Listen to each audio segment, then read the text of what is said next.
Ministar odbrane Srbije Aleksandar Vulin, koji je Božić proveo sa pripadnicima Vojske Srbije u bazi Trmka u kopnenoj zoni bezbednosti prema Kosovu, izjavio je da Srbija želi da svi Srbi, gde god da žive, budu sigurni, mirni i zaštićeni. U ime pripadnika Ministarstva odbrane i svih pripadnika Vojske Srbije, svima koji praznik Hristovog rođenja danas praznuju, ja čestitam praznik. Želim im da ga provedu sa svojim porodicama, želim da razmišljaju o svojoj Srbiji, želim da budu mirni, srećni, zadovoljni i da žive u sigurnoj i stabilnoj zemlji. Danas, na veliki praznik, treba da mislimo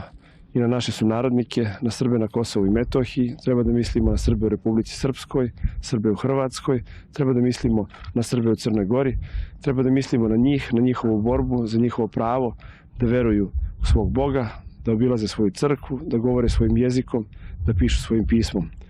Kako god se budu odnosili prema Srbima, tako se odnose i prema Srbiji. Kako se odnose prema našoj ćirilici i našoj crkvi, tako se odnose i prema svakom od nas. Država Srbija u ove praznične dane šalje poruku mira, želi slogu, želi jedinstvo, ali iznad svega želi da svi Srbi, bez obzira gde oni žive, budu sigurni, mirni, zaštićeni i da ne budu jedini narod u Evropi, jedini narod na svetu koji mora da se bori za svoje pravo da govori svojim jezikom, piše svojim pismom i da se moli u svojim crkvama. Srbi zaslužuju da se na njih odnose ljudska prava kao i na svaki drugi narod i ne zaslužuju da se bore za ono što sami u svojoj zemlji daju svakome sa zadovoljstvom i na ponos.